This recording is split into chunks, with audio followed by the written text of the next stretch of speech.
지난 주일에는 심판하시는 하나님에 대해서 생각했습니다. 무슨 일을 해도 괜찮다, 상관없다, 그렇게 말씀하시는 하나님이시라면 우리가 믿고 존경하고 따를 수 없다 그랬죠. 이 땅에는 부조리가 많고 악한 영이 질서를 무너뜨리고, 그래서 그 땅에 태어났다는 한 가지 이유만으로도 정말 큰 고통과 괴로움을 안고 인생을 살아가는 그런 일들이 얼마나 많이 있습니까? 마지막 그날 하나님의 심판이 없다면 그것을 무엇으로 보상할 수 있겠습니까? 그래서 심판하시는 하나님 우리가 소망하고 기뻐하고 그래서 찬양할 수 있어야 된다 말씀을 나눴습니다. 오늘은 구원하시는 하나님에 대해서 나누려고 합니다. 우리가 인생을 살다 보면 누구나 다 예외 없이 어려움을 겪기 마련입니다. 그런데 그 겪는 어려움 가운데 도저히 빠져나올 길이 없고 해결 방법이 보이지 않는 그런 극심한 역경을 만나기도 합니다. 마치 홍수에 떠내려가는 사람처럼 헤엄을 쳐서 거슬러 올라가야 할 텐데 올라갈 힘이 없습니다. 그렇다고 그냥 떠내려가면 죽음이 불보듯 뻔한데 아무것도 할 수 없는 그런 상황을 만납니다.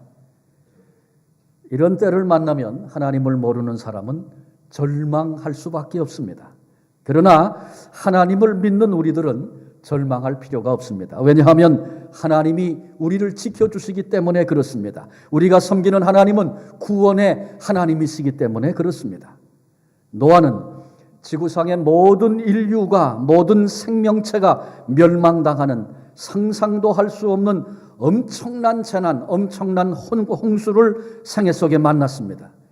그러나 그는 이런 사건 중에도 구원을 받았습니다. 오늘 본문의 노아를 통해서 해결의 기미가 전혀 보이지 않는, 빠져나갈 길이 전혀 보이지 않는 그런 상황에서 어떻게 하나님께로부터 구원을 받는가, 인생의 중요한 원칙을 함께 살피며 나누려고 합니다. 두 가지입니다. 한 가지는 먼저 하나님의 말씀을 믿어야 한다라고 하는 것입니다. 홍수가 와도 죽음의 위기가 우리를 참 덮쳐와도 이런 어려운 상황을 직면해도 거기서 하나님의 말씀을 믿는 자가 되어야 한다라고 하는 것입니다. 본문에 하나님이 노아를 방주를 통해 구원하십니다. 그 이유를 1절에 이렇게 말합니다. 이 세대에서, 이 세대는 어떤 세대입니까? 부패한 세대. 그래서 하나님이 홍수로 쓸어버리지 않으면 안 될 그런 부패한 썩은 그런 세대였습니다. 이 세대에서 내가 내 앞에 의로움을 내가 보았음이니라. 그래서 부패한 모든 세대와 모든 사람을 다 쓸어버리지만 그런 가운데에 의로운 너를 내가 구하고 살린다. 그런 말씀입니다. 하나님이 보시기에 모두가 다 부패한 그 세대 속에서 노아는 의로운 사람이었다는 것입니다. 하나님이 노아를 의로운 사람으로 보셨기 때문에 그를 구원하셨다라고 하는 것입니다. 그렇다면 노아가 어떻게 하나님께 의로운 사람으로 인정을 받았습니까? 노아의 성품이, 노아의 인격이 완전해서 하나님이 그를 의롭다고 하신 것입니까? 결코 아닙니다. 우리는 압니다. 방주에서 구원받은 이후에 노아가 어느 날 술이 취해가지고 벌거벗고 누워 잠이 들었습니다. 자식들 앞에 망신을 당하고 수치를 당했습니다. 그것을 바라보고 했던 자식들의 행동 때문에 어떤 아들은 축복을 받고 어떤 아들은 저주할 수밖에 없는 이런 일의 원인을 노아가 제공을 했습니다. 인간적인 면으로 보면 이런 사람이 노아였습니다. 그런데 하나님께서 그를 의롭다고 하셨습니다. 하나님은 과연 어떤 사람을 의롭다고 인정하시는 것입니까? 우리가 이 사실을 분명히 알아야 합니다. 인격적으로 완전한 사람을 찾으시고 하나님이 그 사람을 의롭다고 하십니까? 그렇지 않습니다. 그렇다면 이 땅에서, 이 세상에서 하나님께로부터 의롭다고 인정을 받을 사람은 아무도 없습니다. 왜? 그런 사람, 완전한 사람 없기 때문에 그렇습니다. 한마디로 얘기한다면 하나님께서 의롭다고 인정하시는 사람은 하나님의 말씀을 그대로 믿는 사람입니다. 하나님이 이렇게 될 것이다 말씀하시면 그렇게 될 줄로 아는 사람, 바로 그 사람을 하나님께서 의롭다고 인정하시는 것입니다. 아브라함도 성경을 읽어보면 하나님께로부터 의롭다 인정을 받은 사람이었습니다. 아브라함의 인격이 훌륭해서 그래서 하나님이 아브라함을 의롭다고 하셨습니까? 아닙니다. 아브라함의 생애도 살펴보니까 상황이 다급하니 그것을 모면하기 위해서 거짓말도 서슴지 않고 할 수 있던 사람이 아브라함이었습니다. 그런 사람을 하나님께서 왜 의롭다고 하셨습니까? 하나님이 아브라함을 찾아오셔서 내가 너와 내 아내 사례를 통해서 아들을 얻게 할 것이고 그 아들을 통하여 큰 민족이 일어나게 될 것이다. 하나님이 그렇게 말씀하셨습니다. 그런데 이 말씀을 받을 때 사라는 이미 나이가 많아서 폐경이 됐습니다. 아기를 가질 수 있는 그런 몸이 아니었다. 그런 얘기입니다. 그리고 아브라함도 그때 자기 자신을 돌아보니 죽은 자를 방불케 되었다. 이게 아브라함이 스스로 자기를 평가한 이야기였습니다. 그러나 그럼에도 불구하고 하나님께서 너와 사라를 통해서 내가 아들을 품에 안을 것이다. 하나님 그렇게 말씀하실 때 그렇게 될 줄로 믿은 것입니다. 성경은 하나님의 말씀을 그렇게 믿었던 아브라함을 하나님이 의로 여기셨다고 증거하고 있습니다. 하나님께 의롭다함을 얻은 자는 그러니 어떤 사람입니까? 하나님이 그렇다고 하시면 그런 줄로 아는 사람, 그런 줄로 믿는 사람, 그를 하나님이 의롭다고 하시는 것입니다. 하나님께서 의로운 사람이라 인정하셨던 노아, 그를 친히 재난에서 구원하셨습니다. 그러니 우리도 우리에게 찾아오는 재난 가운데서 구원을 받으려면 하나님께로부터 의롭다 인정을 받아야 합니다.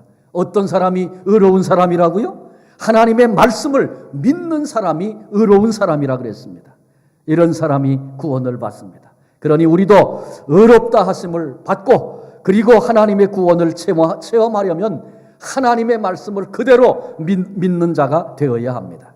근데 문제는 그렇다면 내가 믿는지 안 믿는지 어떻게 알 수 있겠는가라고 하는 것입니다. 우리는 곧잘 내 믿음을 내 감정에 기초해서 판단하려고 합니다. 그런데 감정을 기초해서 내 믿음을 판단하려고 하면 아주 아리송합니다. 판단이 잘 서질 않습니다. 찬양을 하고 내 얼굴에 기쁨이 있고 내 가슴에 뜨거움이 있을 때에는 하나님 믿는 것 같습니다. 그런데 차 타고 돌아가다가 차 안에서 다툼이 벌어졌습니다. 그때 가만히 생각해 보니 안 믿는 사람 같습니다. 감정에 근거하면 내 믿음이 왔다 갔다 하는 것입니다.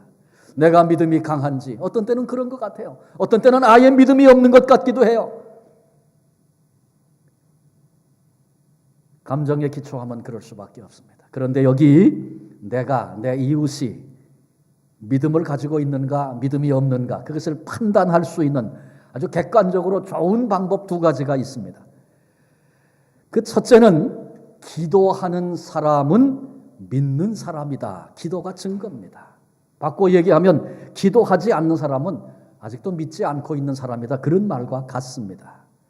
어려움이 생기면 아이고 나 좀 도와주세요. 큰일 났네. 그리고 동동걸음을 칩니다. 여러분 근데 단순히 이런 것을 의미하지 않습니다. 기도한다는 것은. 어려울 때 날 좀 도와달라고 부르짖는 것은 불신자도 다른 종교를 가진 자도 급하면 다 이런 소리 합니다. 근데 그런 거 말고 새벽이면 새벽을 정해놓고 정한 시간에 하나님 앞에 나아가서 때로는 철야도 하고 때로는 금식도 하고 부르짖어서 고난의 때에도 평안의 때에도 하나님이 내 인생의 주되심을 알고 믿고 그래서 그분과 교제하고 내 문제를 아뢰기도 하고 위로를 받기도 하고 그렇게 기도하는 사람. 기도란 믿지 않으면 안 합니다. 믿는 사람만이 이렇게 기도하며 살 수 있습니다. 아니 안 믿는 사람이 뭐 때문에 새벽에 일어나서 기도하겠어요? 안 믿는 사람이 뭐 때문에 금식하며 하나님이 내 기도를 받으시고 하나님이 친히 역사하신다는 것에 대한 믿음도 없는데 왜 금식하며 기도합니까? 자학하는 겁니까? 그러니 우리는 이 시간에 각각 나를 점검해 봐야 합니다. 나는 예수 믿고 신앙생활하고 하나님을 섬기는 사람들인데 나는 기도하는 사람입니까? 기도하지 않는 사람입니까? 기도하는 사람은 하나님을 믿는 사람입니다. 하나님이 내 기도 들으시고 하나님이 피할 길도 내시고 하나님이 그 문제 속에 역사하시고 하나님이 나의 구원자가 되심을 믿는 사람이 하나님을 향하여 기도합니다. 그러니 기도하지 않는 사람은 그 하나님을 믿지 않는 사람입니다. 그런데 간혹 우리 중에 기도하면서 내 믿음이 그리 크지 않아서 믿음으로 기도하지 못하기 때문에 하나님이 응답 안 해주실 것이다, 이런 패배의식을 가지고 기도하는 분도 있습니다. 그러나 그런 식으로 생각해서는 안 됩니다. 기도 자체가 내가 하나님을 신뢰합니다, 믿습니다, 이런 증거입니다. 그렇죠. 믿지 않는데 왜 새벽에 일어나겠어요? 믿지 않는데 왜 시간을 정해놓고 기도하겠어요? 믿지 않는데 왜 바쁜데 하나님 앞에 나가서 기도하겠습니까? 마태복음 17장 20절에 예수님께서 너희 믿음이 겨자씨 하나만큼만 있어도 이렇게 말씀하셨습니다. 굉장한 믿음, 큰 믿음 아니어도 좋다는 것입니다. 작은 겨자씨 하나만한 믿음만 있어도 기도하면 하나님께서 산을 옮길 만한 일이 생기도록 역사하시겠다고 말씀하셨습니다. 기도 자체가 내가 하나님을 신뢰합니다, 믿습니다, 이 증거입니다. 믿는 사람을 하나님께서 의롭다고 하시고 의인으로 인정해 주십니다. 그리고 의인이 재난 가운데 멸망하는 것을 하나님은 원치 않으시기 때문에 위기에서 구원해 주시는 것입니다.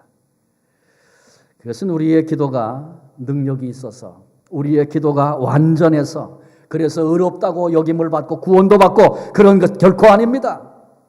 우리는 기도할 때 보면 언제나 힘있게 우리가 참 집중해서 기도하는 거 필요하고 중요한 일이죠. 그러나 언제든지 그렇게 할 수 있습니까? 그렇지 못할 때가 많아요. 어떤 때는 기도하다가 졸기도 합니다.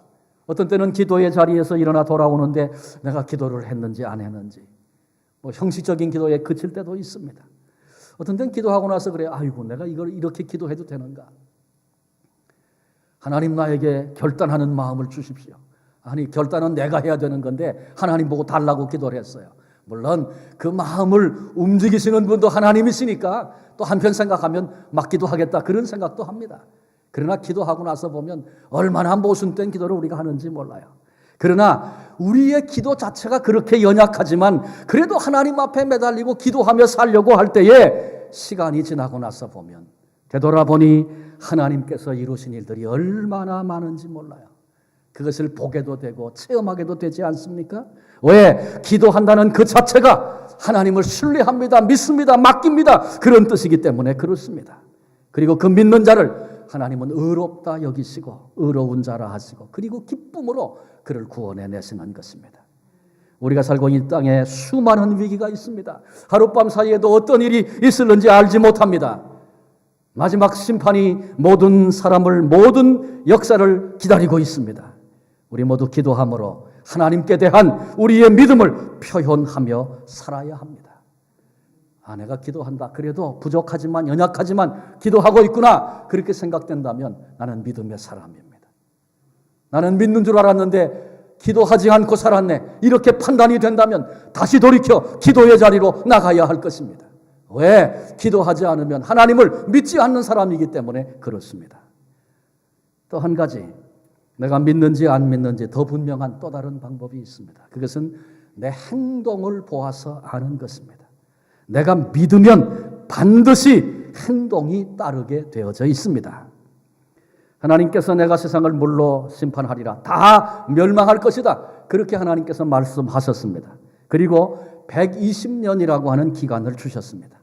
그 120년이라는 기간 속에 두 종류의 사람이 있었습니다. 한 종류의 사람은 노아와 그 가족이었습니다. 노아와 그 가족이 하나님의 말씀을 믿은 것을 어떻게 알 수 있습니까? 그들은 이 말씀을 듣고 나서부터 방주를 짓기 시작했습니다. 120년의 세월 동안에.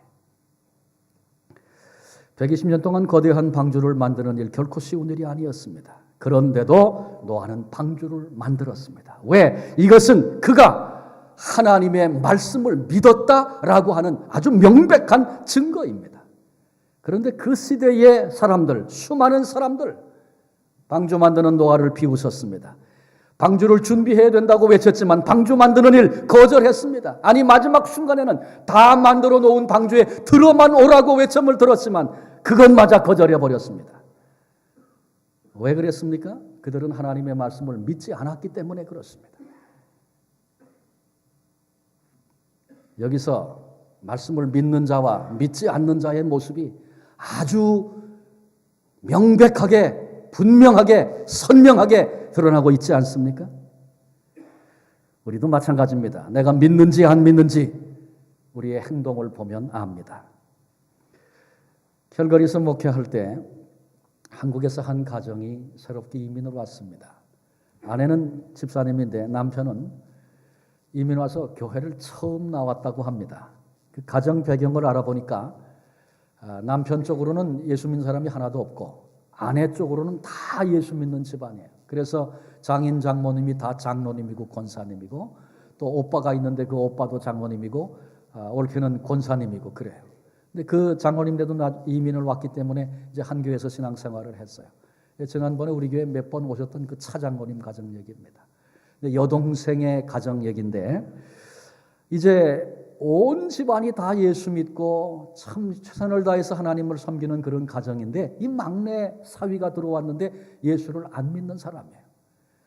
성격이 말을 잘 안 하는 분입니다. 그냥 아주 뭐라 그럴까 하여간 조용한 그런 분인데 뭐 얘기를 해도 뭐 대답도 잘 안 하고 그러시는 분이에요. 생각이 많은 분이에요. 그러니까 한마디 얘기하면 많이 생각하고 말씀하시는 그런 분이세요. 근데 이분이 이제 이민으로 왔는데 이민 와서 어떻게 살까? 나이도 제법 들어서 왔으니까 도대체 여기 어떻게 살 건가 불안하기도 하고 또 뭐 주일날 특별히 할 일이 없어서 그랬는지 아내를 따라서 교회를 나오기 시작했어요. 그래서 이제 뭐 꾸역꾸역 아내를 따라와서 예배도 드리고 이제 신앙생활을 시작을 했습니다. 장인 장모님이 한번 한국에서 오셔가지고 이 막내 사위가 한국에서 그렇게 온 가족이 기도하고 애를 썼는데도 한 번도 안 나오던 사람인데 이민 와가지고 교회 나오는 걸 보고 그렇게 기뻐하고 좋아하는 거예요. 이렇게 신앙생활 하던 이분이 어느 날 저를 찾아왔어요.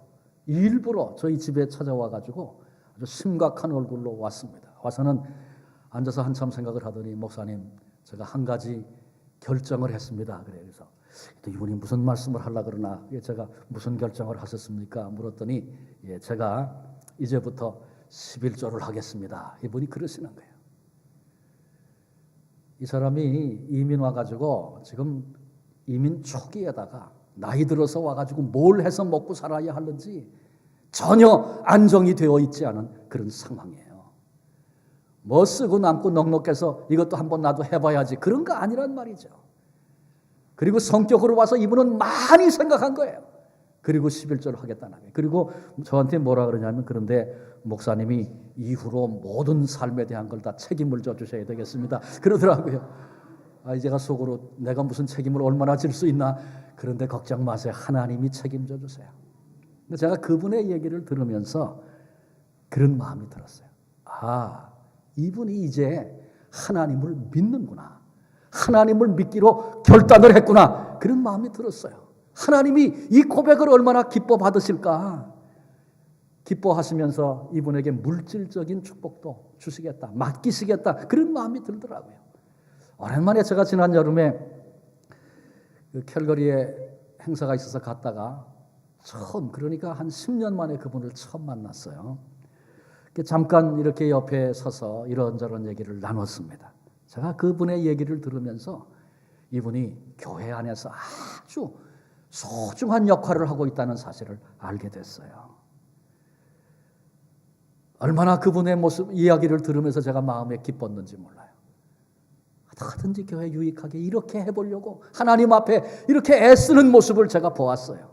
그리고 얘기 들어보니까 사업도 그간에 한 번 어려움 겪지 않고 잘 감당해서 이민생활 아주 잘하고 있더라고요.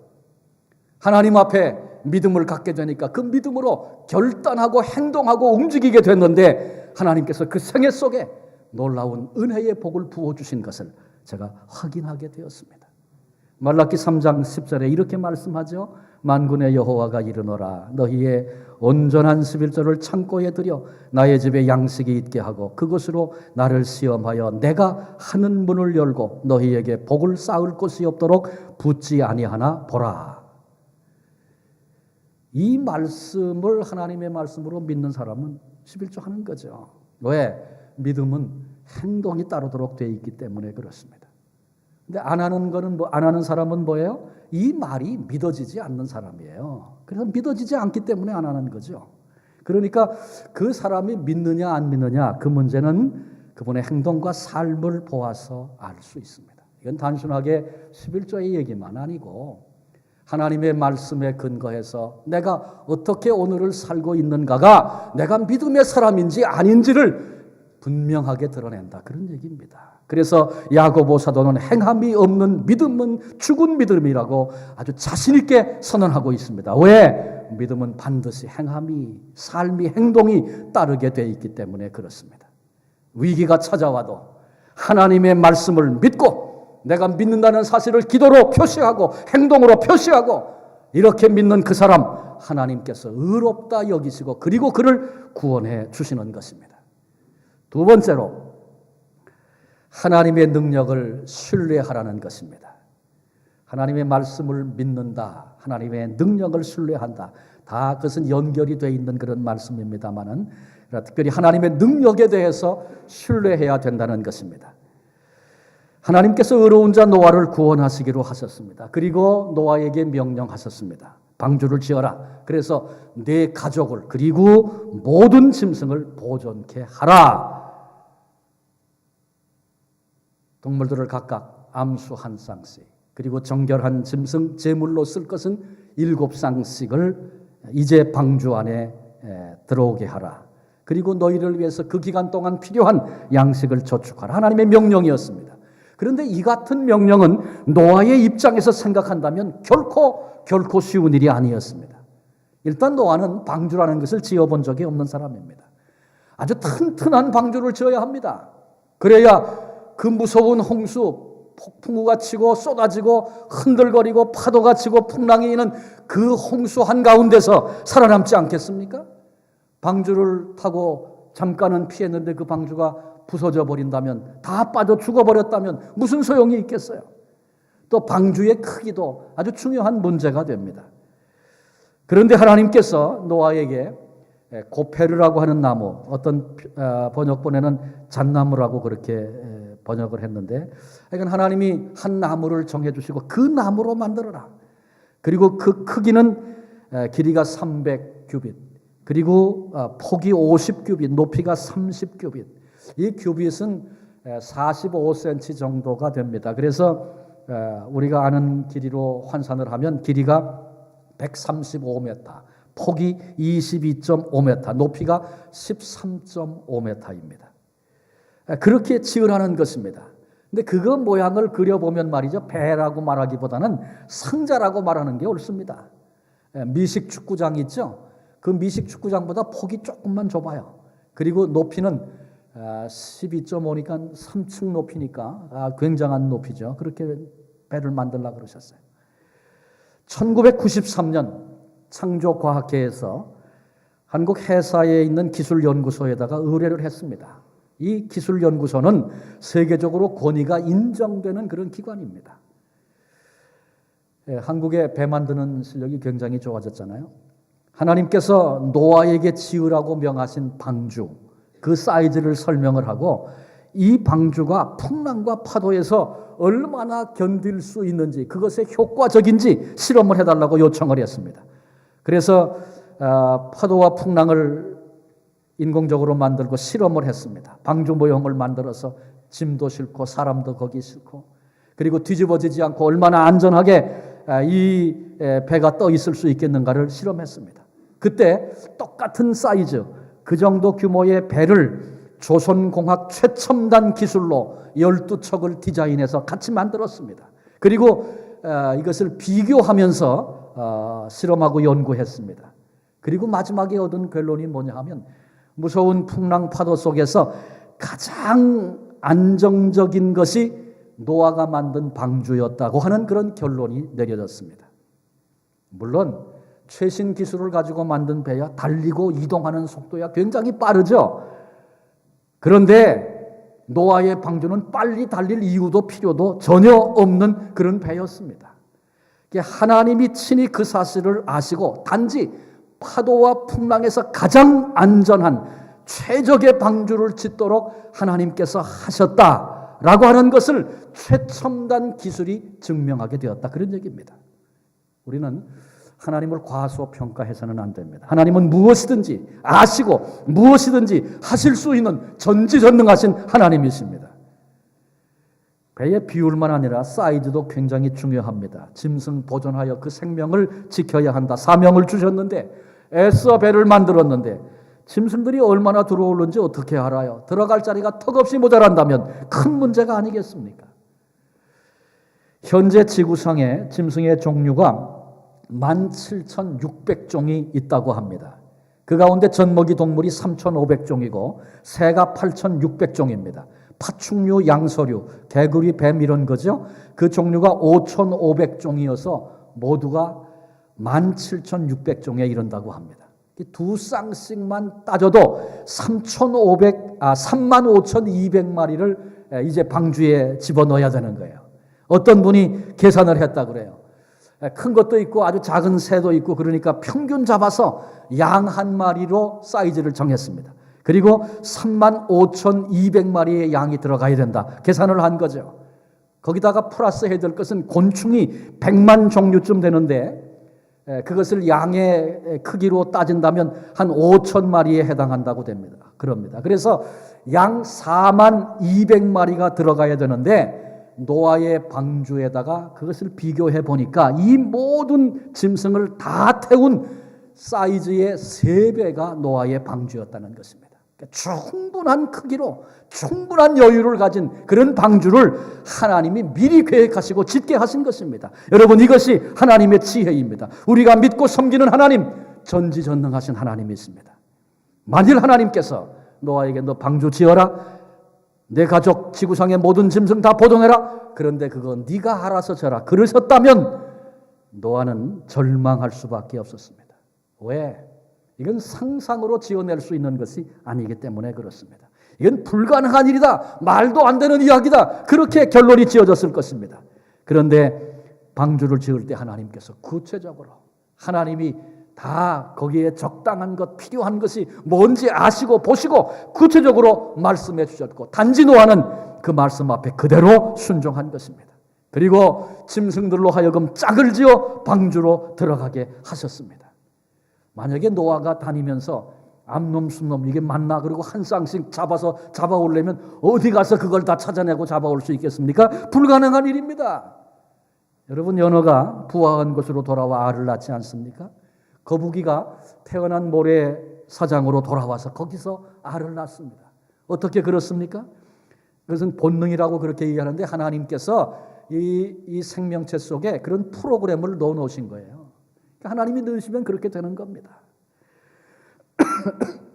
하나님께서 짐승들로 하여금 짝을 지어 노아의 방주로 들어오도록 그렇게 보내주신 것입니다. 하나님이 하신 일입니다. 하나님은 방주 안에 짐승들 그 홍수 기간 동안에 아마 생각해 볼 때 신진대사를 낮추셨다 그런 생각이 듭니다. 일종의 동면 상태로 지나게 하셨을 것입니다. 왜? 하나님은 모든 것을 하실 수 있는 분이시기 때문에 그렇습니다.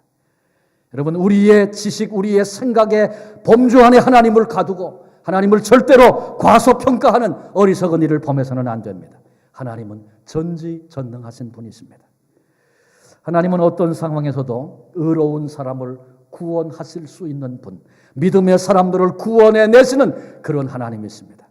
이런 하나님이 우리를 도우신다, 이 사실을 알기 때문에 사람의 능력으로 해결할 수 없는 문제, 빠져나올 수 있는 그런 길이 없고 풀 수 있는 방법이 없는 그런 문제 만나도 우리는 절망하지 않고 그 하나님께 나아가서 담대하게 하나님, 이런 문제에 내가 지금 매여 있습니다. 날 도와주십시오. 하나님께 도움을 청할 수 있는 것입니다. 우리가 하나님께 도움을 청하면 하나님께서는 어떤 방식이든지 그 문제를 해결해 주실 수 있습니다. 그래서 우리는 절망할 이유가 없는 것입니다. 하나님께는 언제나 소망이 있습니다. 하나님은 사람이 할 수 없는 일을 행하시는 분이십니다. 그 하나님께 기대를 가지고 아뢰는 복된 성도들이 되시기를 바랍니다.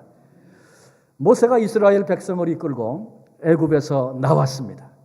근데 그 직후에 바로의 생각이 바뀌었습니다. 그래서 병거와 마병을 이끌고 추격을 해왔습니다. 그런데 하필이면 그때 그 앞길을 홍해가 가로막고 있습니다. 빠져나갈 길이 없습니다. 두 가지 가능성밖에 없습니다. 한 가지는 다시 애굽 사람들에게 붙들려서 애굽으로 돌아가 노예 생활하는 것입니다. 다른 한 가지는 그냥 앞으로 나가다가 물에 빠져 죽는 것입니다. 그런데 그때 하나님께서 홍해를 육지와 같이 갈라서 육지처럼 홍해를 건너게 하셨습니다. 애굽을 떠날 때 위대한 지도자 모세, 이스라엘 수많은 사람들 홍해를 육지처럼 건너겠다. 상상이나 해봤겠습니까? 우리는 지금 너무 많이 그 얘기를 들어서 그런가 보다 그러지만 상상도 해본 적이 없는 그런 일이에요. 그런데 하나님이 그 일을 행하신 것입니다. 애굽을 떠날 때 이스라엘 민족이 장정만 60만이었습니다. 이 수많은 사람들이 광야에서 40년을 방황했습니다. 지도자 모세, 지금 만난 상황은 너무나도 큰 절망이었습니다. 왜? 이 많은 사람을 하루 이틀도 아니고 어떻게 그 긴 세월을 먹일 수 있겠는가? 언제 끝날지 알 수 없는 그 방황의 길을 무엇을 먹이며 걸어갈 것인가? 엄청난 일 아닙니까? 우리가 주일에 한번 200명, 300명 밥을 해 먹으려고 해도 얼마나 야단을 해요. 오늘도 일부 예배에 많이들 나왔어요. 보니까 왜 그런가 했더니 식사 담당하시는 분들이 식사 준비하느라고 일부 예배 드리시더라고요. 보니까 몇 사람 먹는데도 이렇게 복잡한 거예요. 그런데 그 많은 사람들이 하루 세 끼 매일 양식을 먹는 게 얼마나 힘든 일이었겠어요. 모세가 하나님께 나아가 그 문제 아뢰지 않았습니까? 하나님께서 만나를 주셔서 이스라엘 민족으로 광야를 벗어나 가나안 땅에 정착하여 자리를 잡을 때까지 하나님께서 만나를 먹게 하셨습니다. 그 상황에서 이스라엘 민족의 지도자로 누가 일어선다 할지라도 절망밖에는 할 수 없는 상황입니다. 그런데 이슬을 내리시듯이 하늘로부터 만나를 내리셔서 그것을 먹게 하신 것입니다. 그 수십만의 사람이 매일매일 하늘에서 내리는 양식을 먹는다. 생각이나 해본 적이 있습니까? 그런데 그 일을 하나님이 하셨습니다. 하나님은 전지전능하신 분이십니다. 사람이 할 수 없는 일을 하시고 사람이 해결할 수 없는 문제를 해결하시고 사람들이 기대도 할 수 없는 그 일을 이루시는 분이 우리 하나님이십니다. 이 살아계신 하나님이 우리들의 아버지이십니다. 그러므로 우리는 어떤 일이 생겨도 절망할 필요가 없습니다. 아무리 생각해도 빠져나갈 길이 없습니다. 아무리 생각해도 해결의 길이 없습니다. 그런데 여러분, 그건 내 생각일 뿐입니다. 우리 하나님의 생각에는 대로와 같은 환한 길이 거기 열려 있는 것입니다. 하나님께는 나는 상상도 할 수 없는 다양한 방법, 다양한 일들로 하나님은 다 계획하시고 준비해 놓으셨는데 내 머리로는 불가능한 거예요. 길이 없는 거예요. 그래서 절망하고 포기하고 주저앉는 인생들이 이 땅에 얼마나 많이 있습니까? 하나님은 모든 것을 아시고 모든 것을 하시는 전지전능하신 하나님이시기에 그 하나님을 향하여 기대하고 맡겨드리고 기도하고 그렇게 살 수 있는 복된 성도들이 되시기를 바랍니다. 기도는 믿음의 표현이라 그랬습니다. 하나님의 말씀을, 하나님의 능력을 내가 믿습니다. 그래요. 믿는 사람은 기도합니다. 그리고 그 믿는 자를 하나님은 의롭다 여기시고 의인이라 칭하시고 반드시 구원해내시는 것입니다. 그러므로 우리들 어떤 일을 만나도 인생길에 어떤 문제가 우리를 찾아와도 하룻밤 사이에 어떤 일이 있을는지 알 수 없는 이런 험난한 세대를 우리가 살고 있지만 결코 낙심하지 말고 하나님께 기도하는 성도들이 되어져야 합니다. 바울은 빌립보서 4장 6절과 7절에 아무것도 염려하지 말고 오직 모든 일에 기도와 간구로 너희 구할 것을 감사함으로 하나님께 아뢰라. 그리하면 모든 지각에 뛰어난 하나님의 평강이 그리스도 예수 안에서 너희 마음과 생각을 지키시리라. 아무것도 염려하지 말아라. 어떤 일도 내게 어떤 문제가 찾아와도 상상도 할 수 없는 눈앞이 캄캄하고 다 무너져 내린 그런 순간을 만난다 할지라도 염려하지 말아라. 왜? 하나님은 모든 것을 하실 수 있는 분이시기 때문에 그렇습니다. 우리가 그 문제를 하나님께 아뢰면 그것으로 됩니다. 하나님께 아뢰드리면 어떤 과정을 거쳐서 어떤 방법으로 그 일을 이루실 것인가, 그것은 우리의 문제가 아니에요. 그건 우리가 고민할 필요가 없어요. 어떻게 할까 고민하지 마세요. 길이 있고 방법이 있는 하나님께 맡겨 드리는 거예요.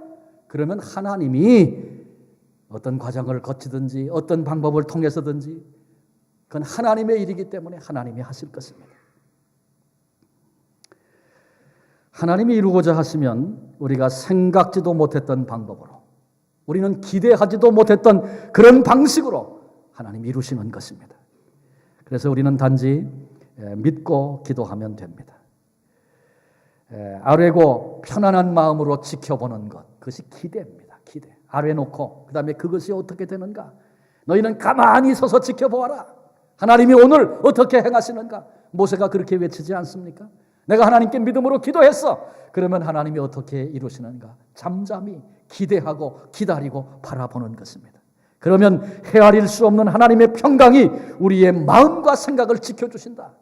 그렇게 바울은 우리에게 가르쳐 주고 있습니다. 너희가 기도해라 그러면 반드시 이루어진다. 뭐 그렇게 바울이 얘기할 것 같은데 그렇게 말하지 않고 반드시 이루어진다. 아무리 찾아봐도 그런 얘기는 없어요. 대신에 마음의 평강을 말씀하고 있습니다. 왜 그렇습니까? 바울은 이미 하나님 의지하고 믿는 사람, 의로운 사람의 그 기도 하나님 반드시 들어주신다. 너무나 당연하다. 그 되풀이에 말할 필요도 없다. 그런데 하나님이 들어주시느냐 안 들어주냐 그런 것이 문제가 아니고 하나님 반드시 들어주심에도 불구하고 염려하는 사람이 있다는 겁니다.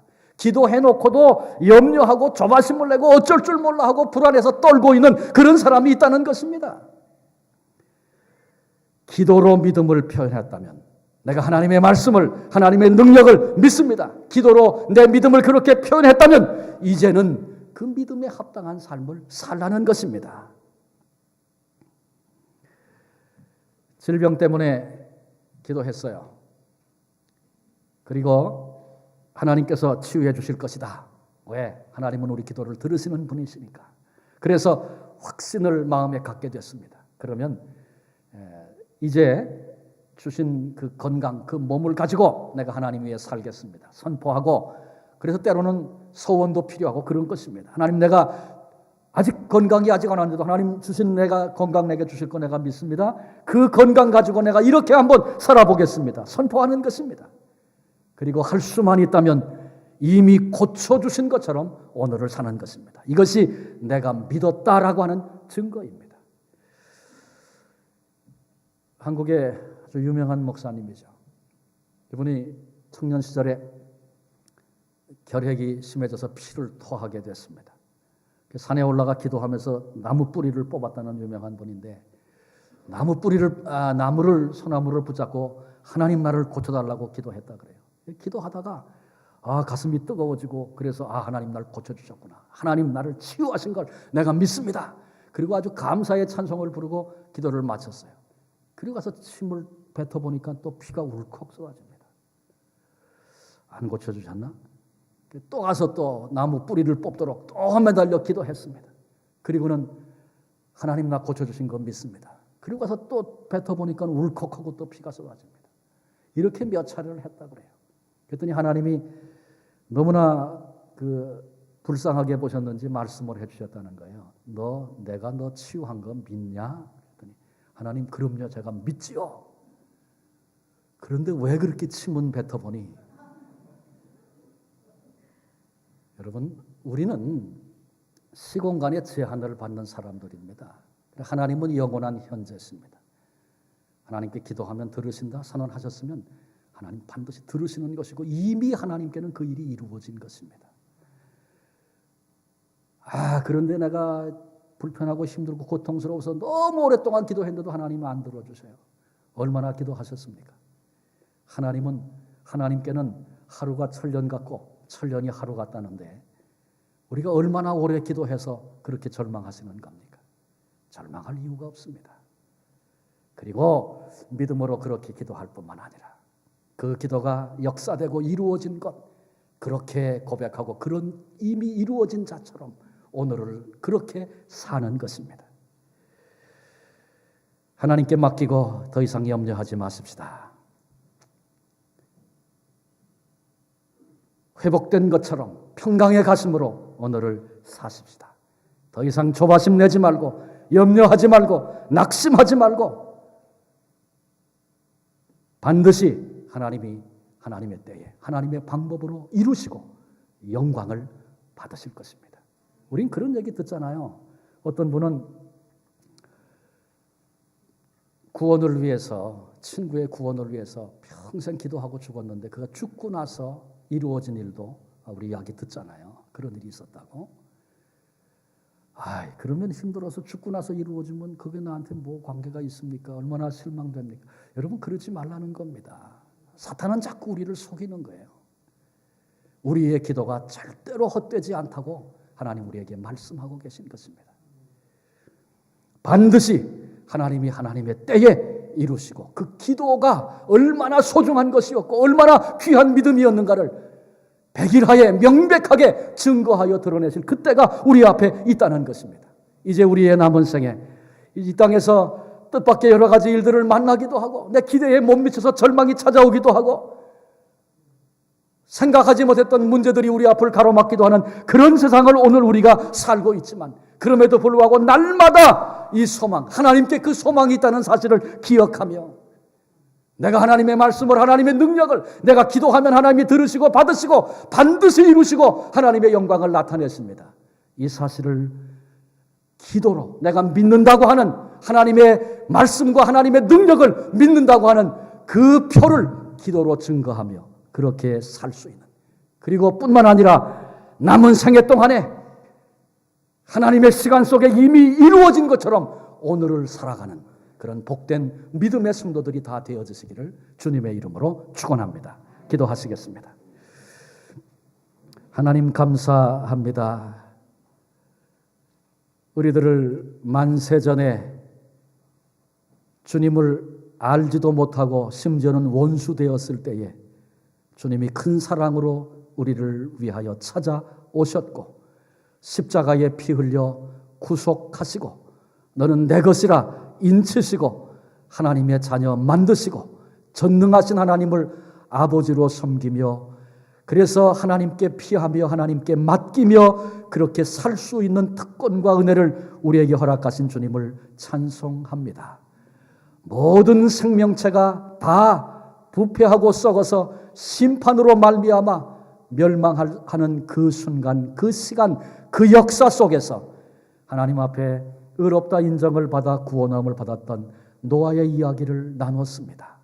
노아의 인격이 출중하고 노아가 기도 능력 있는 기도의 사람이었기 때문에가 아니라 하나님의 말씀을 그런 줄로 믿는, 그래서 이루실 것을 기대하고 연약하지만 기도할 수 있었고 또 말씀하신 것 받아서 그대로 실천하고 행동할 수 있었던 그 노아의 믿음이 하나님께서 의로 여기신 바 되어졌고 구원의 이유였다는 사실을 우리가 함께 살폈습니다.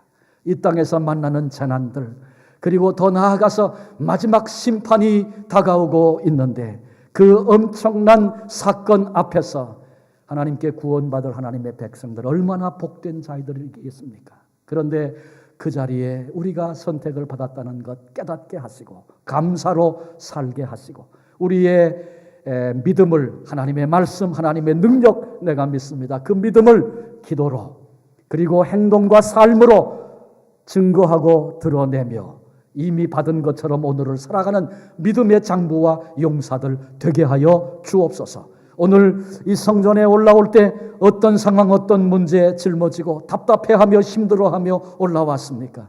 우리에게는 낙심할 이유가 절대로 없다고 했는데 부족해도 연약해도 하나님 도우실 것 기대하고 맡기고 기도하는 부족하고 둔한 입술이지만 열어 그렇게 기도하는 하나님의 사람들 되게 하시고 하나님의 구원 역사 체험하며 적은 우리들을 통해서 하나님 이런 분이시라고 세상을 향하여 사람들을 향하여 증거하며 드러내며 그렇게 살 수 있는 증인들 되게 해 주옵소서.